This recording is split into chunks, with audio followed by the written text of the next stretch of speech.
मेरे ख्याल से डोरेमोन का एनीवेयर डोर शायद से वर्म होल ही था। वर्म होल की डीप स्टडी करते वक्त कई ग्रेट साइंटिस्टों ने अपने कई आइडियाज़ दिए हैं, जैसे कि वर्म होल की मदद से हम किसी भी समय में जा सकते हैं और कहीं भी जा सकते हैं। वर्म होल अपने आप भी इन नेचर में बन सकता है और इंसान खुद भी उसे बना सकता है अगर उसके पास ब्लैक होल तक को कंट्रोल करने की पावर हो तो इस वीडियो में हम इसी चीज़ को समझने वाले हैं कि वर्म होल नेचर में अपने आप कैसे बन सकते हैं।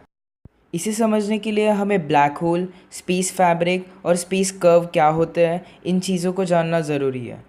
तो वैसे ब्लैक होल को कौन नहीं जानता। स्पेस फैब्रिक यूनिवर्स में हर एक जगह पे है।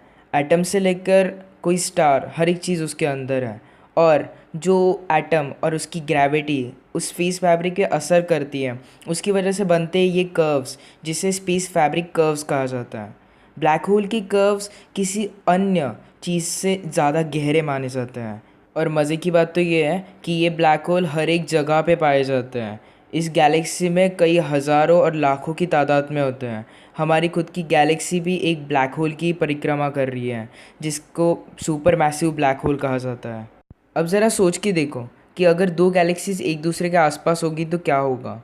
दो गैलेक्सीज में ग्रेविटेशनल पुल होगा ही, लेकिन उनके ब्लैक होल में, जो कि स्पेस फैब्रिक के बहुत गहराई में है, उनमें भी ग्रेविटेशनल पुल होगा, इंटरनल ग्रेविटेशनल पुल, जिसकी मदद से उनके बीच में टनल बन सकता है। एक ब्लैक होल में से चीज़ें दूसरे ब्लैक होल में जा सकती है इस टनल की मदद से। एक गैलेक्सीज में से दूसरी गैलेक्सी में चीज़ें भेजी जा सकती है ऐसे। और मेरे ख्याल से यही तो काम करता है हमारा वर्म होल, एक पॉइंट से चीज़ें दूसरे पॉइंट में ले जाने का। ये दुनिया की ऐसी पहली ट्रैवलिंग होगी जिसमें आपको बिल्कुल भी वक्त नहीं लगने वाला, क्योंकि ब्लैक होल के अंदर टाइम स्लो और कभी कभी तो ना के बराबर ही चलता है। इसी वजह से आप जिस वक्त एंटर हुए थे, अब बाहर निकलते समय भी वही टाइम चल रहा होगा। इस ट्रैवलिंग की दूसरी खास चीज़ ये है कि हम सिर्फ एक ही जगह नहीं तो लाखों जगह जा सकते हैं, क्योंकि एक गैलेक्सी में लाखों ब्लैक होल हो सकते हैं और इसी वजह से हमारे पास लाखों वर्म होल्स भी हो सकते हैं। लेकिन ये हमारे लिए तभी काम करेंगे जब हम एक नहीं तो दो ब्लैक होल को डॉज कर पाएंगे या फिर उनसे बच पाएंगे तब। तो अगर आपको ये वीडियो पसंद आई है तो लाइक करो, नहीं पसंद आई है तो डिसलाइक करो। कमेंट में बताओ कि मैं और अच्छी कैसे वीडियो बना सकता हूँ। तो और अगर मुझे फिर से सुनना चाहते हो तो सब्सक्राइब करो चैनल को, नोटिफिकेशन बेल को ऑन रखो ताकि नई अपडेट आप कभी मिस ना कर सके। और मिलते हैं नेक्स्ट वीडियो में, तब तक के लिए बाय।